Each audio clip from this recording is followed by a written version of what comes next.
A very good morning to all of you. Welcome to today's news analysis. We are doing the Indian Express papers Chandigarh edition, and today is 28th of December. Now, I have already shared handwritten note of important topics that we are covering. So, J&K, Chief Secretary meet and some ideas for governance, the issues with regards to the NPS, right? So, all this we are covering and beyond this also. So coming to the first topic, so the first topic is concerning the J&K civilian deaths. So the defense minister makes a statement that avoid mistakes, win hearts, right? Plus, he asks the military to pledge to wipe out terror in Jammu and Kashmir. So what we can think from exam point of view is how we can have normalization in Jammu and Kashmir. How can we bring about sustained peace in J&K? So we may refer to the PIB for that purpose. So steps to restore peace in Kashmir. So first column that you can see, this is with regards to security related measures. Civilians killed, security personnel martyred, but it is basically the military related action, the role of the law enforcement agencies, right? So all those things, intelligence, security, intelligence, and law enforcement agencies. So that is one approach, of course, that has to be done. The second approach is concerning development, creation of infrastructure, road sector, power generation, transmission, health infra, all those things, AIMS, IITs, etc. Plus employment opportunities for the local youth under the scheme Himayat, Pradhan Mantri Krishi Kaushal Vikas Yojana. Then there is another scheme known as Udan, right? So those initiatives have been taken. So very quickly, we talked about security related measures, logical. Then we talked about development related initiatives. That is to be done. Further, he says to win hearts. And normally with Kashmir, we say that this has to be dealt with the healing touch. The healing touch comes from Insaniyat, Kashmiriyat, and Jamhuriyat. Right. So Insaniyat, here it is explained. Insaniyat means humanity, Jamhuriyat means democracy. We can say restoration of political processes. And Kashmiriyat means the composite culture, the secular culture, fabric of Kashmir. So this has to be worked upon. So again, the next point would have been restoration of political processes. So because of the UT, especially this thing is happening, the conversion post abolition of abrogation of 370. So all those things are there. Last point. What about the role of Pakistan? Right. So dealing with that cross-border issue further, decoupling of Kashmir with Pakistan. You want to talk with us? Talk, not Kashmir. Don't use the K card. Just decouple it. So these are the steps that can be taken. Same have already shared with you on the Telegram as well. Next, Putin invites Modi to Russia.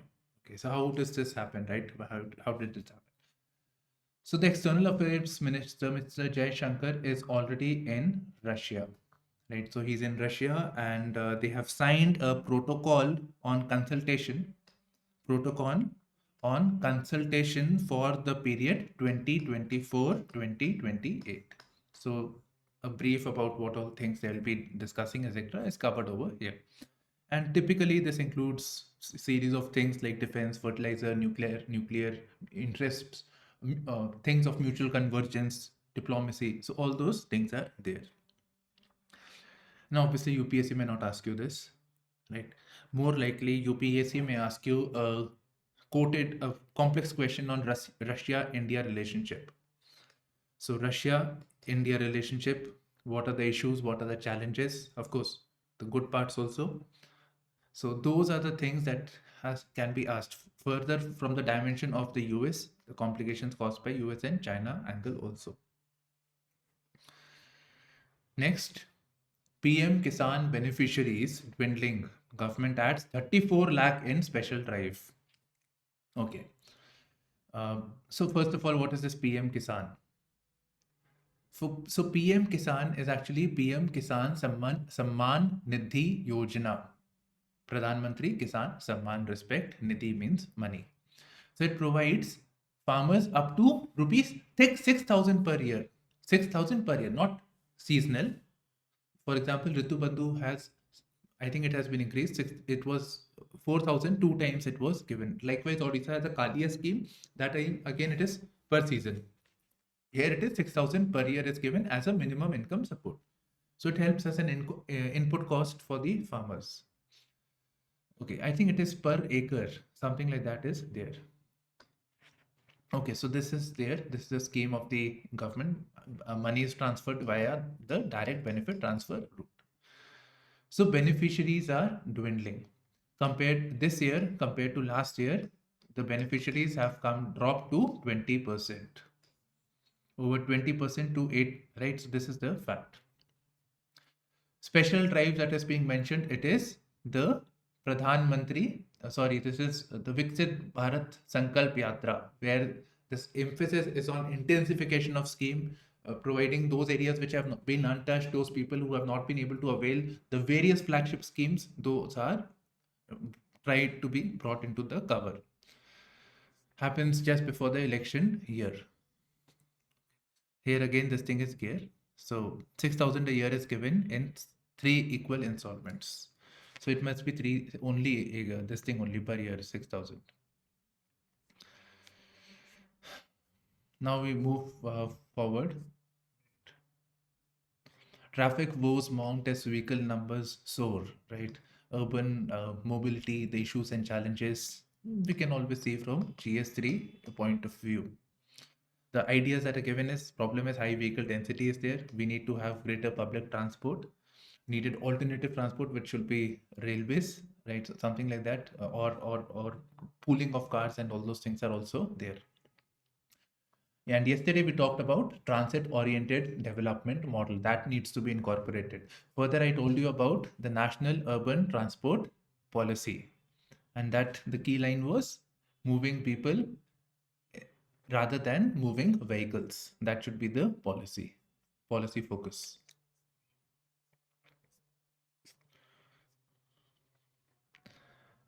Ahead of rail roko, over 100 farmers, 5 union leaders detained at Sangrur.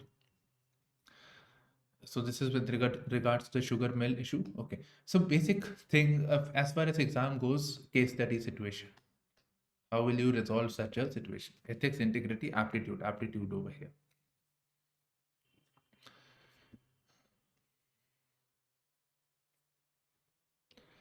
Likewise, we also have an ethics case study type of situation over here. It's also GS3, natural disaster hazard, right? So there is an issue of ammonia gas leak from Chennai fertilizer unit, 60 taken to hospital. Okay. So typical disaster management cycle over here would be the 3 R's: rescue, relief, rehabilitation. Right, so you can refer to these R's over here. There is one more, 4 R's, that is reduction, readiness, response, and recovery. So then there is one more, 4 stages, that is prevention, preparedness, response, and recovery. Depends, which situation you're talking about. Accordingly, you can refer. I think this is a crisis. So what immediate steps would you take? That would be, if, I forgot. What did I say? The 3 R's basically. Okay, I'll come to this news in some time. Next news, rupees 5,500 crore projects for Bihar, Northeastern and Bihar and Northeast gets cabinet nod. So we're talking about a recent meeting that took place between the cabinet ministers and a cabinet committee on economic affairs. PM chairs it.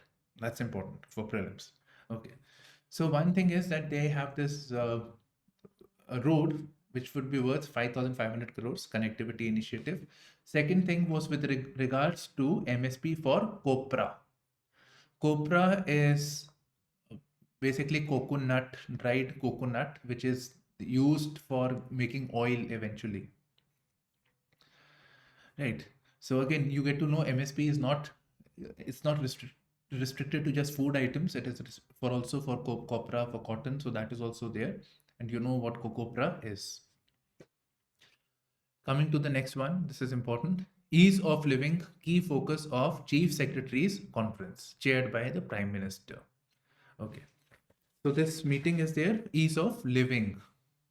Now, let's break this up. Ease of living index is there. There is something known as ease of living index. It is basically talking about ease of living from an urban perspective. To be honest, I was doing this research on this topic. We know that it is by the Ministry of Housing and Urban Affairs within India's context. It ranks the cities based on livability. This I have already shared with you, the parameters of livability, etc. I was hoping, I was expecting that it is also a UN rating, UN this thing, that is worldwide also this livability thing is there. So UN Habitat or something like that. I was expecting, I could not find it. So I'm not aware at the moment because I couldn't find it. But as far as the Indian side goes, it's a ranking of cities based on livability. Now, livability is measured on the three pillars. So one is quality of life, second is economic ability, and third is sustainability. So based on what is the city providing in terms of education, what is the health, right? Housing and shelter, WASH and SWM. So this is WASH is water, sanitation, hygiene, and SWM is solid waste management. Right. So all this then economic point of view, sustainability point of view, these things are there. I have shared this link with you on the Telegram. So that thing happened, that discussion took place. If you can identify the top city, ranked one city, please mention in the comment section. Okay, next we have the 5 sub themes. So they discussed on 5 sub themes also with regards to livability, and these were cyber security and emerging challenges. Now this can be prepared for mains, of course we can do it. And of course, when you do these initiatives, you automatically prepare for prelims. Both go hand in hand. Next is perspectives on AI, right? Perspectives on AI. And again, we have this global partnership on artificial intelligence. So that was also there. Deep fakes and all those things. Then the role of AI in governance, challenges and opportunities. I mean, this can also be an essay topic. All of them can be essay topic, except for this one. Aspirational block and district program. So this has already been asked in mains 2018. I think it's twice it has been asked. These individually have to be prepared. Rahul Gandhi to go on yatra, right, from Manipur to Mumbai. So again, he will do this exercise. Political news. Okay, next we come to the editorial opinion section. So the first point is, the first editorial is with regards to the economy, Indian economy. So it refers to various indicators. So one, it says it refers to the IMF's report on world economy. Indian economy is linked to world economy. So it says that world economy will be growing at 3%. Long story cut short. It was 3.1% in 2020. Then happens the COVID. Then the fall takes place. Then because of the poor base effect, the economy goes to, world economy rises at 6%. Then last year 3.5. Now again it will be 3%. If you see, there is actually a dip over here. So that is the world economy will grow at 3%. That is the normal rate that we expect. Coming to Indian economy is outperformed, but in second quarter. 7.6% is not the holistic whole year this thing, but second quarter. One good point I would like to tell you that this is real GDP. Right. So not the nominal GDP, real GDP accounts for the inflation also. Retail inflation is at 7.44%. So inflation is a pain point. So economic momentum remains healthy, but pain point remains. So pain point 7.44%. Momentum in public sector capital expenditure is sustained, but there is also not mentioned over here. There is also high debt to GDP ratio. I think that is 81%. NK Singh committee recommended it to be 60%. So it is at 81%. In fact, because of the grants, etc., if we refer to the yesterday's news, because of the grants and emphasis on revenue subsidies and all those things, it being an election year also, this debt to GDP may actually rise because of this. Public capex will come down. This GDP that is being debt that is being borrowed is moving towards the revenue expenditure actually. Another pain point I would like to point out is because that government is borrowing so much money, private sector is being crowded out. So crowding out is taking place because of this. So we say public capex is increasing, but private capex is coming down as a consequence of this.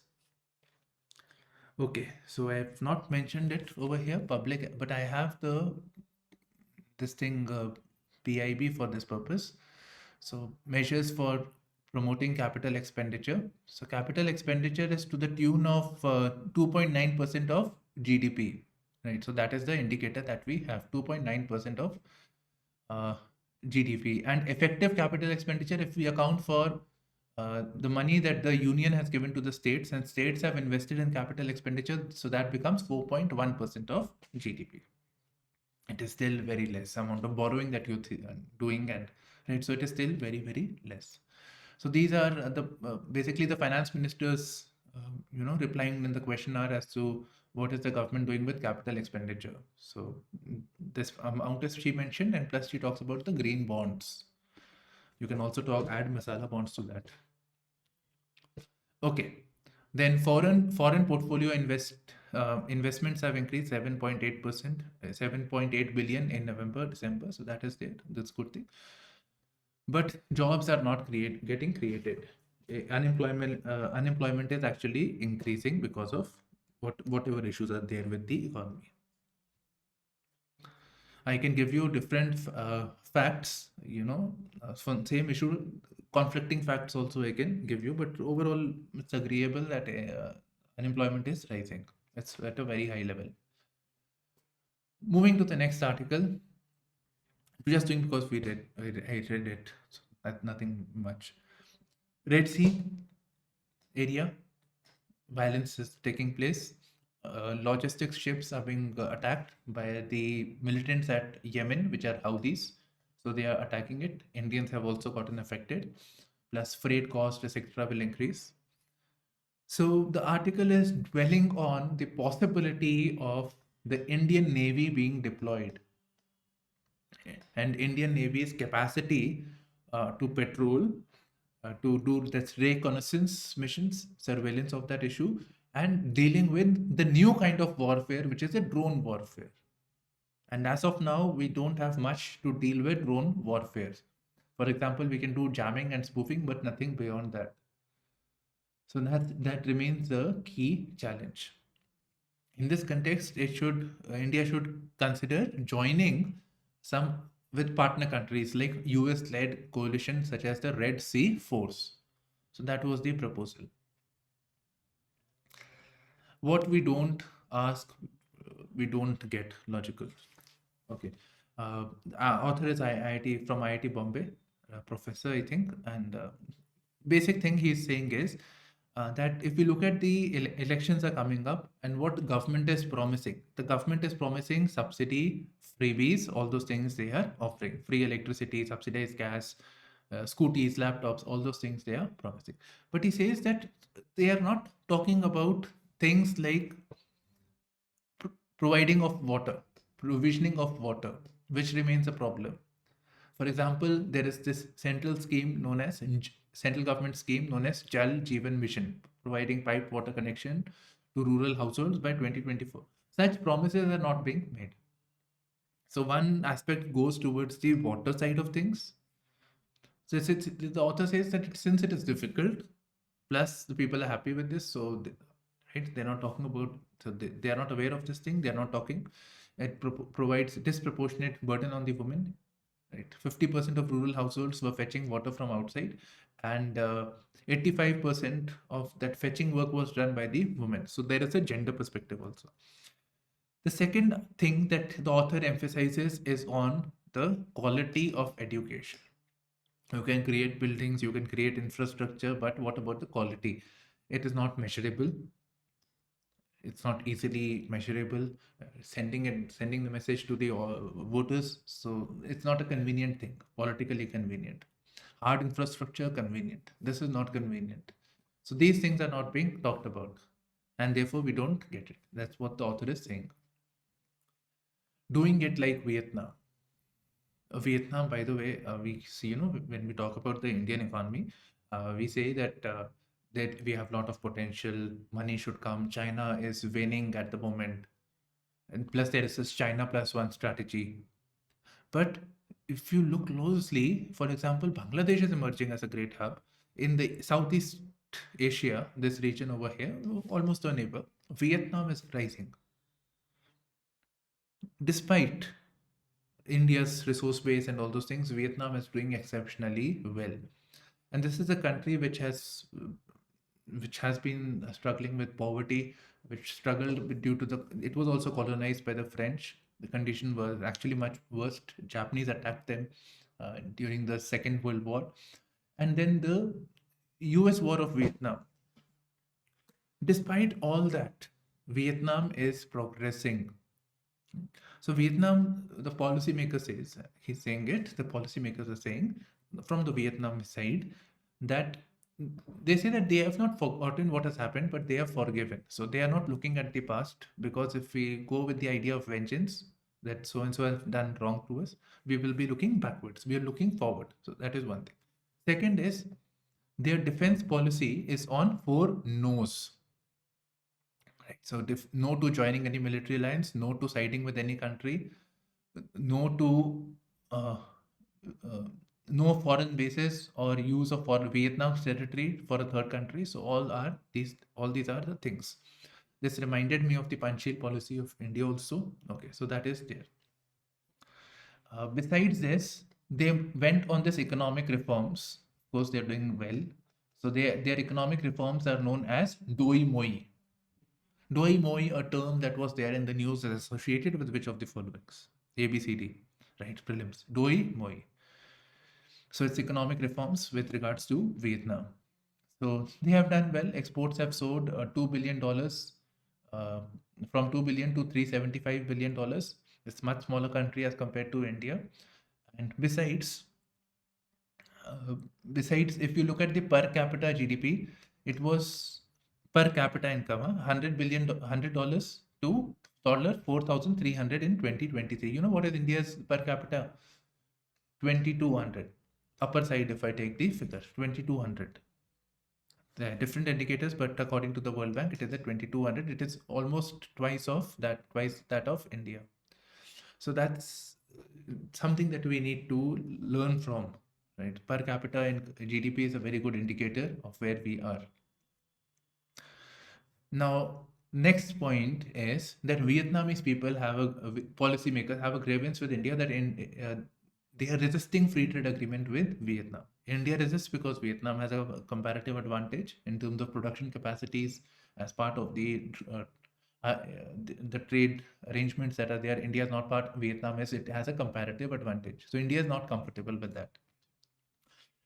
But author says that as far as India's engagement goes with the Southeast Asian nations, so initially it was look east. Prime Minister Modi made it act east. So first look east, then act east. Now it says it should be not only act east, but it should be act fast.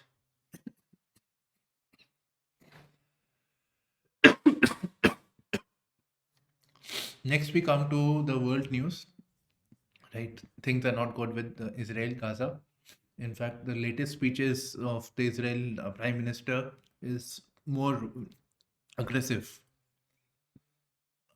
Egypt has given a proposal for Gaza peace, so all this is taking place. China sanctions US research firm over reports on Xinjiang abuses. So China US issues are also taking place. Next, we come to the economy section. As always, we should look at the oil prices, 79.51. Dollar is 83.35. Nobody will ask you, it's just that we should be aware of it. Now we come to the first article. banks' gross NPS dropped to 3.2% in September end, helped by retail loans. I'll tell you long story short. NPA is non-performing assets, that is, banks have given loans to, let's say, a company. So banks have acquired an asset because the company will then return the payment in terms of EMIs, which includes the principal amount plus interest amount. When the money does not come, any EMI, interest or principal, for 90 days, then it is declared as an NPA. Right? So it is reflected as a non-performing asset because the asset is not performing. It is not providing back the money. So banks are incurring a loss because of that. So it reflects as an NPA in the bank's balance sheets. Okay. So fine. So the reason that has been mentioned over here. So one is of course recoveries. That is, banks are able to recover money. So that NPA amount will come down, or because of write-offs. That is, they are not able to give it. So delete it, write it off. That yes, we will not get it. So it is not reflected in the balance sheet. So these have contributed. So write-offs are not a positive indicator, by the way. Okay. So it has dropped to 3.2%. Okay. Now moving to the next thing over here. If we talk about NPA drops to 3.2%, what is the level of NPA? That is the important thing, which I didn't find. The level of NPA overall ranges from 10 to 7.5%. So to convenience, I'll take it at 8% of total loans. Of course, if we say 8% of the loans that have been given, 8% is not coming back to the banks. So 8% of 7.5 or 8% of the total loans. It's an approximate figure. So if we say 3, it has dropped to 3.2%. So talking from this perspective, it will be a very small number, 0.25 or something like that. That should be the number we should get. Okay, so we have this. We talked about NPAs. Now, if we're talking about NPA, another term that comes to mind is one is slippage ratio and other is stressed assets. Right. So NPA is money that is not coming to you. What is now stressed assets? RBI said that stressed assets are increasing.